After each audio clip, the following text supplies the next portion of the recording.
গোপাল। মহারাজ আপনি?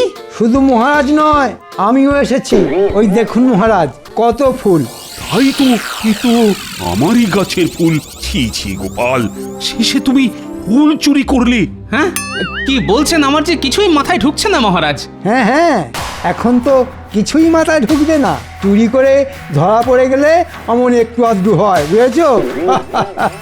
গোপাল, আমি তোমাকে 1 মাসের জন্য আমার রাজসভা থেকে বহিষ্কার করলাম। এই 1 মাস তোমার বেতনও কাটা যাবে। এটা চুরির শাস্তি। চলো চলো মন্ত্রী। বেশ হয়েছে, আমার পিছনে আর লাগতে এসো না গোপাল। ফল খুব খারাপ হয়ে যাবে বলে দিলাম। এই কথাটা কি একবারও ভেবেছেন? তাই তো, এটা তো ভাবিনি। আপনার মাথায় গোবর ভরা আছে মন্ত্রী মশাই।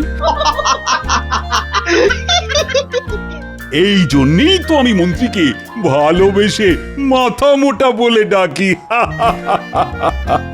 সব হয়েছে ওই গোপালের জন্যে। বেটা আজ এসে থেকে আমার পিছনে জোঁকের মতন লেগে আছে। আমি গোপালকে ছাড়বো না, কিছুতেই না। এই অপমানের বদলা আমি নেবই নেব। এবার এমন একটা উপায় বার করতে হবে যাতে মহারাজ গোপালকে সারা জীবনের মতন রাজসভা থেকে বহিষ্কার করে দেন। কিন্তু কি উপায়, কি উপায়? পেয়েছি, একটা উপায় খুঁজে পেয়েছি। মহারাজ ফুল গাছ খুব ভালোবাসেন। ফুল গাছে ফোটা প্রত্যেকটা ফুলকে মহারাজ নিজের সন্তানের মতন স্নেহ করেন। তাই আমি কাল কাক ভরে রাজবাড়ির ফুল বাগান থেকে ফুল চুরি করে গোপালের বাড়িতে রেখে আসব, আর তারপর জমবে খেলা। আহা!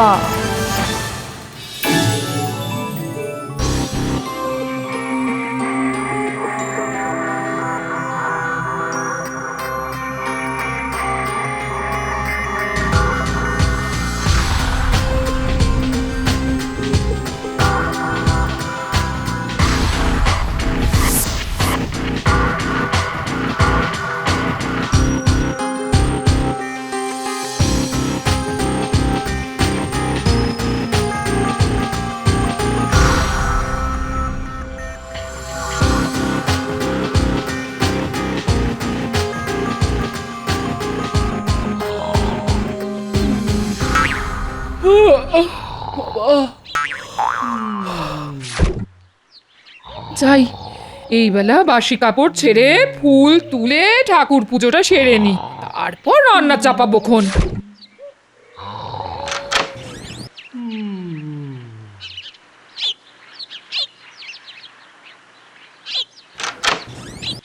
উমা, এত ভোরে দোরগোড়ায় আবার ফুল কে রেখে গেল?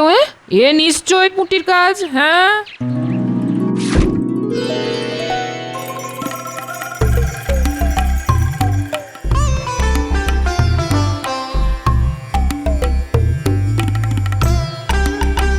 কি আমার ফুল, গাছের সব ফুলগুলো গেল কোথায়? প্রহরী!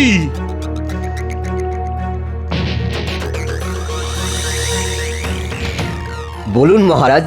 এই আমার গাছের ফুলগুলো গেল কোথায়? কে তুলে নিয়ে গেল? হ্যাঁ হ্যাঁ, তাই তো, সকাল থেকে তো আমি এখানেই আছি মহারাজ। কই কাউকেই তো ঢুকতে দেখলাম না। তবে ফুলগুলো উড়ে গেল নাকি? ছত্ত সব! কি হলো মহারাজ, কি নিয়ে এত চিন্তা করছেন আপনি? আর বলো না মন্ত্রী, আজ সকালে উঠে দেখি রাজবাড়ির ফুল বাগান থেকে সব ফুল চুরি হয়ে গেছে। সে কি, চোরের এত বড় সাহস রাজবাড়ির ভিতর থেকে ফুল চুরি করে? হ্যাঁ, না না, এ চোর যে সে চোর নয়। আমার মনে হয় এটা রাজসভার কোনো সদস্যের কাজ। কি এরকম কাজ কে করবে বলো দেখি? কেন মহারাজ, গোপাল। আমার মনে হয় গোপাল ভোরবেলা উঠে ফুল চুরি করেছে, তাইও এখনো পড়ে পড়ে ঘুমোচ্ছে। না না, গোপাল এমন কাজ করতেই পারে না। কেন পারে না শুনি? গোপাল কি সব কাজ আপনাকে জানিয়ে করে? মহারাজ এক্ষুনি চলুন গোপালের বাড়িতে, তাহলেই চোর হাতে নাতে ধরা পড়বে। হ্যাঁ, গোপালের বাড়িতে? আচ্ছা বেশ, তুমি যখন বলছো তখন চলো দেখি একবার।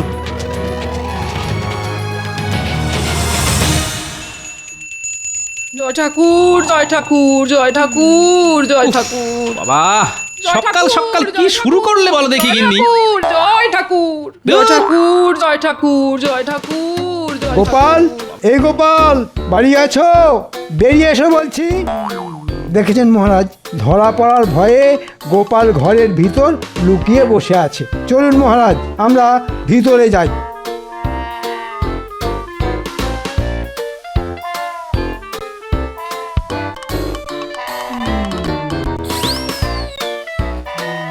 গোপাল, মহারাজ আপনি শুধু মহারাজ নয়, আমিও এসেছি। ওই দেখুন মহারাজ, কত ফুল। তাই তো, এ তো আমারই গাছের ফুল। ছি ছি গোপাল, শেষে তুমি ফুল চুরি করলে। হ্যাঁ কি বলছেন আমার যে কিছুই মাথায় ঢুকছে না মহারাজ। হ্যাঁ হ্যাঁ, এখন তো কিছুই মাথায় ঢুকবে না। চুরি করে ধরা পড়ে গেলে অমন একটু আধটু হয়, বুঝেছো? গোপাল, আমি তোমাকে 1 মাসের জন্য আমার রাজসভা থেকে বহিষ্কার করলাম। এই 1 মাস তোমার বেতনও কাটা যাবে। এটা চুরির শাস্তি। চলো চলো মন্ত্রী। বেশ হয়েছে, আমার পিছনে আর লাগবে এসো না গোপাল, ফল খুব খারাপ হয়ে যাবে বলে দিলাম।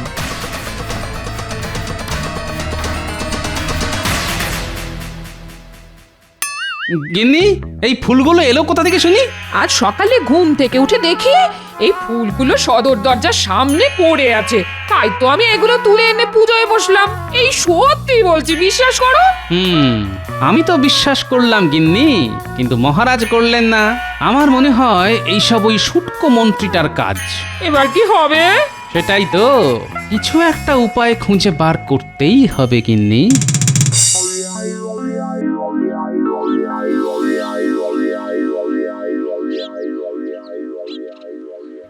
ছি ছি ছি ছি ছি, গোপাল কিনা শেষে চুরি করলো। মহারাজ, মন্ত্রী যে, আমি আগামীকাল মুর্শিদাবাদে যাচ্ছি নবাব বাহাদুরের সঙ্গে দেখা করতে। তুমি এদিকটা বরং সামলে নিও। ফিরে এসে আমি গোপালের একটা ব্যবস্থা করব। ওকে ফুল চুরির ক্ষতিপূরণ দিতে হবে। আপনি কোনো চিন্তা করবেন না মহারাজ, আমি সব সামলে নেব।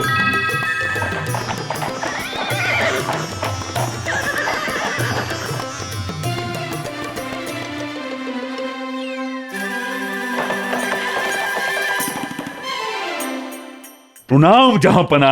এসো এসো কৃষ্ণচন্দ্র, আমি এতক্ষণ তোমার জন্যই অপেক্ষা করছিলাম। কেমন আছেন আপনি নবাব বাহাদুর? হ্যাঁ হ্যাঁ হ্যাঁ হ্যাঁ, দিব্যি আছি, আমি দিব্যি আছি। আর রোজ 1 থালা করে বিরিয়ানি খেলে কেউ খারাপ থাকে নাকি? তা ঠিক, তা ঠিক। তার উপর মুর্শিদাবাদের শাহী বিরিয়ানি, নাম শুনলেই জিভে জল চলে আসে। জিভের জলকে আটকে রাখো কৃষ্ণচন্দ্র, না হলে আমি তুমি সবাই ভেসে যাবো। আজ কিন্তু তোমার জন্য শাহী বিরিয়ানি রান্না করা হয়েছে কৃষ্ণচন্দ্র। আজ আমরা একসঙ্গে বসে দুপুরের খাবার খাবো, বুঝলে? বাহ বাহ বাহ, এ তো বড় ভালো খবর। তারপর বলো, রাজকার্য কেমন চলছে তোমার? খুব ভালো, খুব ভালো। কি হলো? একটা পোড়া পোড়া গন্ধ পাচ্ছি নবাব বাহাদুর। মনে হয় রান্নাঘরে বিরিয়ানির হাঁড়ি পুড়ছে। না না, উজি নিজে দাঁড়িয়ে থেকে বিরিয়ানি রান্না করাচ্ছে, এ হতেই পারে না। আপনি বরং একবার দেখেই আসুন নবাব বাহাদুর। আমি কিন্তু পোড়ার গন্ধ পাচ্ছি। ঠিক আছে, তুমি যখন বলছো তখন যাচ্ছি। তুমিও চলো আমার সঙ্গে।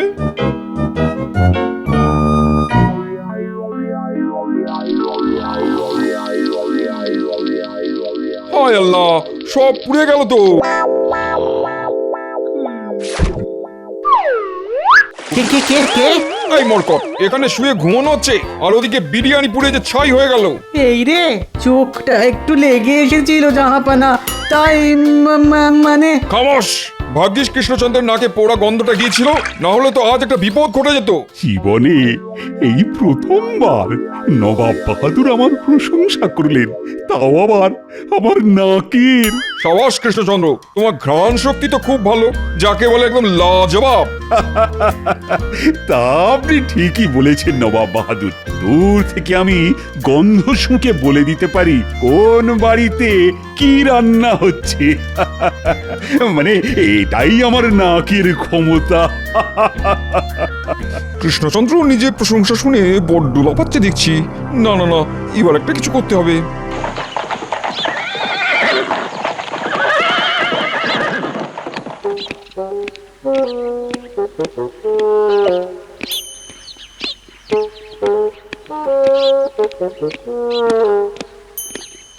কি বুঝলে উজির? আজ বিরিয়ানিটা পুড়ে গেল। দূর মতামোটা, কৃষ্ণচন্দ্র নিজের মুখে স্বীকার করেছে ও নাকি দূর থেকে গন্ধ শুকে বলে দিতে পারে কোন বাড়িতে কি রান্না হচ্ছে। এবার আমি কৃষ্ণচন্দ্রের ঘ্রাণ শক্তির পরীক্ষা নেব আর এমন ব্যবস্থা করব যাতে কৃষ্ণচন্দ্র কিছুতেই জিততে না পারে। বুঝেছি জাহাপানা, বুঝেছি। উজির, আমি কালই কৃষ্ণনগর যাব, কিন্তু তার আগে মহারাজ, এবার আপনি গোপালের একটা ব্যবস্থা করুন। ওকে শুধু 1 মাসের জন্য বহিষ্কার করলে শাস্তিটা বড্ড কম হয়ে যাবে। ঠিক ঠিক বলেছ মন্ত্রী, গোপালকে ক্ষতিপূরণ বাবদ 10 মোহর দিতে হবে। এবার ঠিক আছে মহারাজ। নবাব বাহাদুর, আপনি তোমার পরীক্ষা নিতে এলাম কৃষ্ণচন্দ্র। পরীক্ষা? কিসের পরীক্ষা নবাব বাহাদুর? গতকাল তুমি কি বলেছিলে মনে আছে? বলেছিলে তুমি নাকি দূর থেকে গন্ধ শুকে বলে দিতে পারো কোন বাড়িতে কি রান্না হচ্ছে। বড্ড দিমাগ হয়েছে তোমার নিজের ঘ্রাণ শক্তির উপরে, তাই তোমাকে আমার কাছে পরীক্ষা দিয়ে প্রমাণ করতে হবে সেটা। সে কি? কিন্তু কিভাবে সেটা প্রমাণ করব নবাব বাহাদুর? এই তো আমি সব ব্যবস্থা করে নিয়েই এসেছি। দেখতে পাচ্ছ উজিরের হাতে 2টো সাদা ফুলের মালা আছে। এর মধ্যে একটা আসল ফুলের মালা, আরেকটা কাগজের ফুলের মালা। তোমাকে শুধু গন্ধ শুকে চিনতে হবে কোনটা আসল ফুলের মালা। ও, এই ব্যাপার। তবে একটা শর্ত আছে কৃষ্ণচন্দ্র, তোমাকে এই কাজটা করতে হবে মালা থেকে 10 হাত দূরে দাঁড়িয়ে। নয়, হ্যাঁ, তোমার হাতে আজকের দিনটা সময়। আজকের মধ্যে গন্ধ শুকে আসল আর নকল ফুলের মালার তফাৎ করতে না পারলে আমি তোমার গর্দান নেবো, এই আমি বলে দিলাম। চলো উজির, আজ কৃষ্ণচন্দ্রের গর্দান নিয়েই তবে মুর্শিদাবাদে ফিরবো। চলুন চলুন জাহাপানা, চলুন।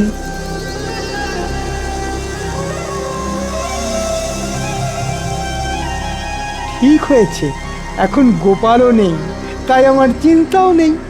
এবার নবাব বাহাদুর মহারাজের গর্দান নেবেন আর আমি হব কৃষ্ণনগরের নতুন রাজা। হাহা। গোপালকে খবরটা দিতে হচ্ছে। কানামাছি ভো যাকে পাবি তাকে বাবা, গোপাল দাদু তো আমাদের ধরতেই পারে না, পারে না, পারে না।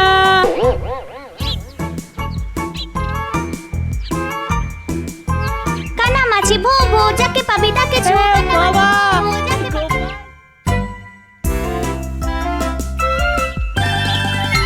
গোপাল, ও গোপাল, গোপাল। আরে বিজ্ঞানী যে, বলো বলো। মহারাজের বড় বিপদ গোপাল, তুমি বাঁচাও মহারাজকে। কেন কেন, কি হলো মহারাজের? দেখতে পাচ্ছ উজিরের হাতে 2টো সাদা ফুলের মালা আছে। এর মধ্যে একটা আসল ফুলের মালা, আরেকটা কাগজের ফুলের মালা। তোমাকে শুধু গন্ধ শুকে চিনতে হবে কোনটা আসল ফুলের মালা। তবে একটা শর্ত আছে কৃষ্ণচন্দ্র, তোমাকে এই কাজটা করতে হবে মালা থেকে 10 হাত দূরে দাঁড়িয়ে। তোমার হাতে আজকের দিনটা সময়। আজকের মধ্যে গন্ধ শুকে আসল আর নকল ফুলের মালার তফাৎ করতে না পারলে আমি তোমার গর্দান নেবো, এই আমি বলে দিলাম। পেয়েছি একটা সুযোগ। ঠিক আছে বিজ্ঞানী, আমি যাব, কিন্তু গোপাল সেজে নয়, ছদ্মবেশে। আর শুধু নবাব বাহাদুরকে নয়, যে আমার বাড়িতে ফুল রেখে গেছে তাকেও গোপাল আচ্ছা করে শিক্ষা দেবে।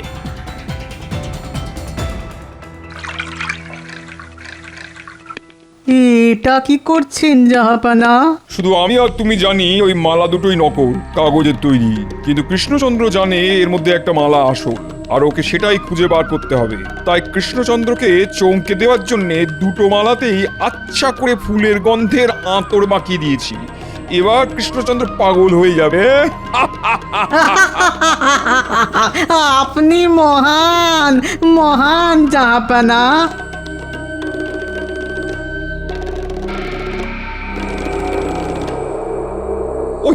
ওই তো কৃষ্ণচন্দ্র এসে গেছে।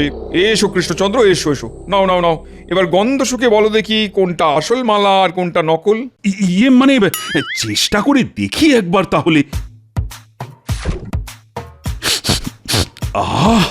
এই মালাটা থেকে তো ফুলের সুগন্ধ পাচ্ছি, আমার মনে হয় এই মালাটাই আসল। দাঁড়ান দাঁড়ান, আগে আর একটা মালার গন্ধ তো শুঁকে দেখুন।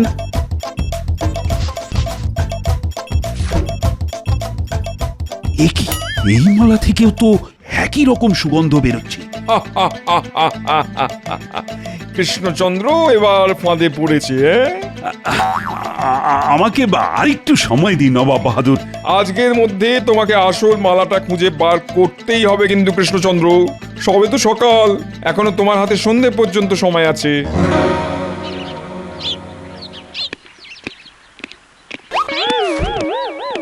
বলি ছদ্মবেশে কোথায় চললে? গোলমালের গন্ধ পেয়েছি গিন্নি, তাই আমি চললাম মহারাজকে বাঁচাতে। এবার এবার আমি কি করব? কিছুই তো মাথায় আসছে না। আপনি চিন্তা করবেন না, সব ঠিক হয়ে যাবে। কিচ্ছু ঠিক হবে না রানী, কিচ্ছু ঠিক হবে না। গোপাল কোথায়? গোপালকে একবার ডেকে পাঠান না আপনি। ওর মুখে আমি গোপালের সামনে গিয়ে দাঁড়াবো বলো তো রানী? আমি যে গোপালকে নিজের মুখে রাজসভা থেকে বহিষ্কারের কথা বলেছি। না না, গোপাল কিচ্ছু মনে করবে না। গোপালের সত্যি মিথ্যে বিচার করার ক্ষমতা আছে। কিন্তু তার আগে বলুন তো, আপনাকে কে বললো গোপাল চুরি করেছে? মন্ত্রী তো আমাকে ধরে নিয়ে গোপালের বাড়িতে গেল। সব তাহলে ওই মন্ত্রীর চাল। না, আগে নবাব বাহাদুরকে তো শিক্ষা দিই, তারপর মন্ত্রীকে দেখে নিচ্ছি। ফট ফট ফট ঝট ফট। আপনি কে সাধু বাবা? আমার নাম তালা বাবা নন্দ। ভাগ্যের তালা চাবি সব আমার হাতে থাকে। আমি চাইলে কারুর কপালে তালা লাগিয়ে তাকে ভিখারি করে দিতে পারি। আবার চাইলে কপালের তালা খুলে তাকে ভিখারি থেকে সোজা রাজাও বানিয়ে দিতে পারি। আমাকে বাঁচান সাধু বাবা, আমি মহা বিপদে পড়েছি। জানি জানি, আমি সব জানি। আয়, কানটা আমার মুখের কাছে নিয়ে আয়।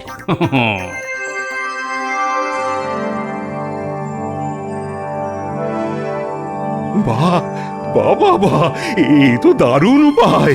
যা, গিয়ে নবাবের মুখের উপর জবাব দিয়ে আয়। ততক্ষণে আমি তোর ঘরে তোর পালঙ্কে শুয়ে একটু বিশ্রাম নিয়ে নি। হ্যাঁ, এমন সাধু বাবা তো আগে দেখিনি। আজ থেকে আপনি আমাকে নিজের দলে নিন নবাব বাহাদুর, আমাকে একটা সুযোগ অন্তত দিন।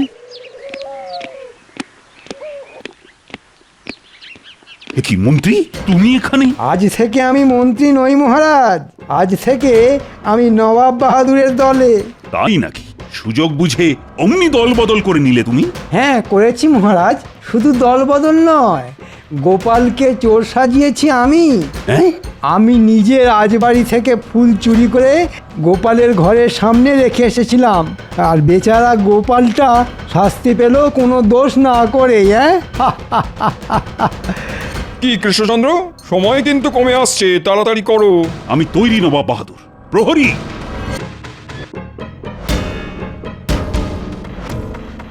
রাজবাড়ির ফুলের বাগান থেকে সব ফুল তুলে এই ঘরে নিয়ে এসো তো। এবার ওই ফুলগুলো জানলার ধারে সাজিয়ে রেখে দাও।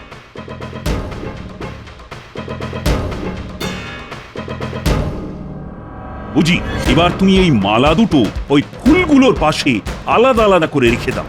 এসব কি হচ্ছে কৃষ্ণচন্দ্র? অপেক্ষা করুন নবাব বাহাদুর।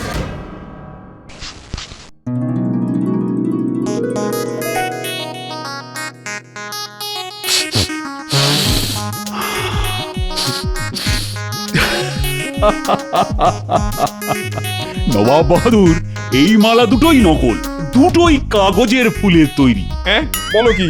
এটাই আমার উত্তর নবাব বাহাদুর। এবার আপনি বলুন, আমি ঠিক না ভুল? এ কি হলো জাহাবানা, রাজা কৃষ্ণচন্দ্র কি করে সত্যিটা বলে দিল? সেটাই তো আমি ভেবে পাচ্ছি না। হ্যাঁ মহারাজ জিতে গেলেন। মহারাজ, আমি আপনার মন্ত্রী মহারাজ, শুধু আপনার মন্ত্রী, আমাকে ক্ষমা করে দিন। না না না, মহারাজ আপনাকে ক্ষমা করলেও আমি আপনাকে এত সহজে ছাড়বো না মন্ত্রী মশাই। আমি জানি আপনি আমাকে ইচ্ছে করে চোর সাজিয়েছেন। কে কে তুমি? হ্যাঁ গোপাল? গোপাল তুমি? হ্যাঁ মহারাজ, আপনার বিপদ শুনে আর ঘরে বসে থাকতে পারলাম না। আমি সত্যি ফুল চুরি করিনি মহারাজ। থাক গোপাল থাক, আমি সব জানি। মন্ত্রী নিজের মুখে সব স্বীকার করছে। কি হলো, ওনারা অমন করে ছুটে পালালেন কেন? লজ্জায় রানী, লজ্জায়। গোপাল না থাকলে আমাকে পালাতে হতো তোমাদের সবাইকে ছেড়ে। গোপাল এইবারও আমাকে বাঁচিয়ে দিয়েছে। তার মানে সাধুর বেশে ওটা তুমি ছিলে গোপাল? কিন্তু গোপাল সাধু সেজে আপনার কানে কি এমন মন্ত্র দিল আমাকেও একটু বলুন। খুব সোজা রানী। গোপাল বলল মৌমাছি আর প্রজাপতি একমাত্র আসল ফুলের উপরই বসে মধু সংগ্রহের জন্য। ব্যাস অমনি আমার কাছে সবটা জলের মতো পরিষ্কার হয়ে গেল। নবাব বাহাদুর যে দুটো মালা সঙ্গে করে নিয়ে এসেছিলেন সেই দুটোই কাগজের তৈরি, আর তাতে একবারের জন্য প্রজাপতি আর মৌমাছি বসেন। যেমন গোপাল তেমন তার বুদ্ধি।